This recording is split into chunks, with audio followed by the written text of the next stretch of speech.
खबर शामिल करें। आपको बताएं, हुकूमत ने अपोजिशन के सख्त मौक़िफ़ के बाद पार्लियामान का मुश्तरका इजलास मौखर कर दिया है। वज़ीर इत्तलात फवाद चौधरी कहते हैं, इंतखाबी इस्लाहात मुल्क के मुस्तकबिल का मामला है, हम नेक नियति से कोशिश कर रहे हैं, इसीलिए पार्लियामान के मुश्तरका इजलास को मौखर किया जा रहा है। इसी पर बात करेंगे। हमारे साथ मौजूद हमारे नुमाइंदे रेहान शेख से। रेहान शेख, हमने देखा कि आज ज़ोहराने पे अरकान पार्लियामेंट को बुलाया गया था और वज़ीर आज़म ने मेक श्योर किया था कि बड़ी तादाद कल मौजूद होगी इजलास में। अब इजलास मौखर कर दिया गया है, क्या वजह सामने आई?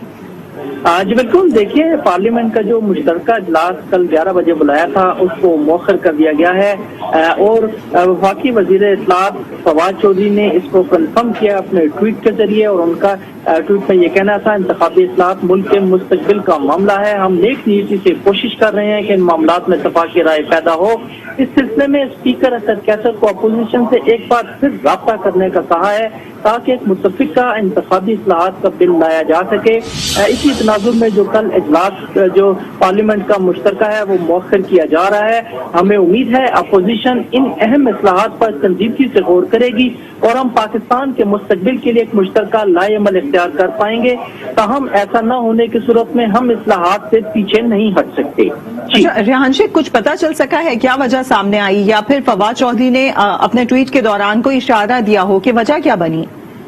देखिए, गुज़श्ता रोज से ये चहमगोइयां थी अपोजिशन के हलकों में और उनका ये कहना था कि एक ईवीएम और दूसरा नैब ऑर्डिनेंस, ये वो दो चीजें ऐसी थी कि किसी सूरत इन पर समझौता नहीं करेंगे और अगर ये बिल आया तो इसका हम डट कर मुकाबला करेंगे और इसको नाकाम बनाएंगे। इस सिलसिले में अपोजिशन के आपस में राब्ते मुलाकातें भी हुई थी। चूंकि हुकूमत जो है वो नंबर गेम्स को भी देख रही थी, उनकी हुकूमत की ये कोशिश थी कि ये एक ऐसा मामला है कि इसको पास करवाया जाए। मुमकिन तौर पर हुकूमत नंबर गेम्स को काउंटिंग कर रही हो और उन्होंने ये महसूस किया हो कि ऐसा ना हो कि ये बिल हम ज्वाइंट सेशन में लेकर आए और सुक्की का सामना हो। इसलिए अपोजिशन को कायल करने के लिए कल जो मुश्तरका इजलास था जिसके अंदर ये बिल लाए जाने थे, इसको मौखर कर दिया गया है।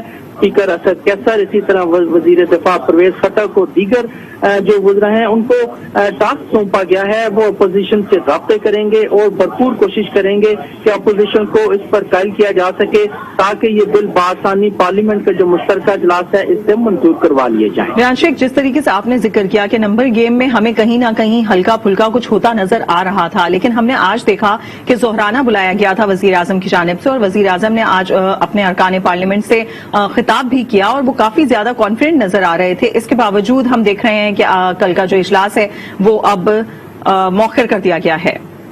जी बिल्कुल, देखिए, इसी तनाजुर में आज सुप्रीम कोर्ट से सीधा जो वजीर आजम है वो अपने पार्लियामेंट चैम्बर आए। उसके बाद एक ज़ोहराना दिया था, उसके अंदर जो हुकूमती और इत्तेहादी इनको भी मदऊ किया गया था और कुछ सोर्सेज ने ये भी बतलाया था कि कुछ बिल्स ऐसे हैं कि उनमें जो है जो हुकूमत के इत्तेहादी है उनको भी शायद थोड़े बहुत तहफ़्फ़ुज़ात हैं। और इस सिलसिले में जो आमिर डोगर हैं चीफ व्हिप, उन्होंने सारी रिपोर्ट दी कि कितने हुकूमती अरकान और कितने इत्तेहादी हैं और किसका इस बिलों की तरफ झुकाव है और किसका नहीं है। इसके साथ साथ उन्होंने ब्रीफ किया अपोजिशन के नंबर गेम्स कितने हैं और वो इसका भरपूर दिफा करेंगे और अपोजिशन ने हाजिरी भी कंफर्म करने का है। इसके साथ एक बड़ी चीज ये होती है कि जब भी कोई मुश्तरका इजलास या बिलिंग का मामला आता है उसके अंदर सबसे बड़ी अहम चीज ये होती है कि उस दिन कौन कौन ऐवान में हाजिर होगा, क्या कोई बैरून मुल्क है या कोई बीमार है। ये तमाम तर चीजें हुकूमत ने